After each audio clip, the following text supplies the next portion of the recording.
অমর একুশে বইমেলার দ্বিতীয় দিন আজ শনিবার ভাষার মাসের প্রথম দিনে মেলা প্রাঙ্গণ উন্মুক্ত হয়েছে পড়ন্ত বিকেলে। ভিড় ছিল প্রথম দিনই, স্টল গোছাতে এখনও ব্যস্ত প্রকাশকরা। প্রাণের মেলা অমর একুশে বইমেলা বাঙালির প্রাণের স্পন্দন। 52 প্রেরণা নিয়েই 24-এর চেতনা। তাই এবারের ভাষার মাসের স্লোগান জুলাই গণ অভ্যুত্থান, নতুন বাংলাদেশ নির্মাণ।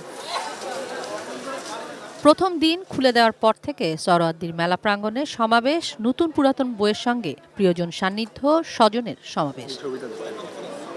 মেলার নিরাপত্তা নিশ্চিতে নিরাপত্তা কর্মীদের তৎপরতা চোখে পড়ার মতো।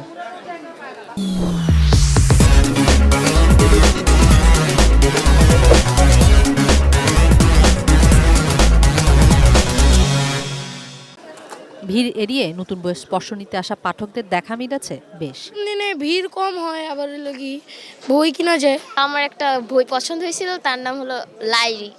তো আমার বইটা নেওয়া হয়েছে। আগে আমরা হুমায়ুন আহমেদ স্যারের, তারপর জাফর ইকবাল স্যারের বইগুলা খুব সুন্দর মতো পড়তাম, মানে একটু মজা নিয়ে নিয়ে পড়তাম। মানে এখনকার বইগুলাতে না ঠিক ওই টাইপের ইন্টারেস্ট পাই না। তবে এত আয়োজনের ভিড়েও কিছুটা কমতি মেলা প্রাঙ্গণ জুড়ে। বেশ কিছু স্টলের সাজসজ্জা এখনো চলছে, তেমনি পাঠক এলেও বই শূন্য অনেক স্টল। কোথাও বা বইয়ের পসরা সাজাতে হুড়োহুড়ি। এবারও 20-25টা বই আসবে।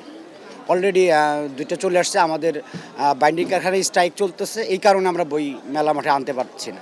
বইমেলা আমি কখনোই অ্যাভয়েড করি না, কারণ আমার কাছে খুবই ভালো লাগে। এখানে আত্মপ্রকাশ করা যায়, নিজের মন মতো করে কিছু, নিজেকে সময় দেওয়া, মানে নিজের মতো করে কিছু পাওয়া যায়। বইমেলার কেন্দ্রবিন্দু বই, আর একে ঘিরেই পুরো মাসের সব আয়োজন। বইয়ের সন্ধানে ছুটে আসা পাঠকদের জন্য এবারের অমর একুশে বইমেলা প্রাঙ্গণ বরাবরের মতোই ছুটির দিন ছাড়া খুলছে বিকেল 3টায়, চলবে রাত 9টা পর্যন্ত। কিশোর জাহান, এটিএন নিউজ, ঢাকা।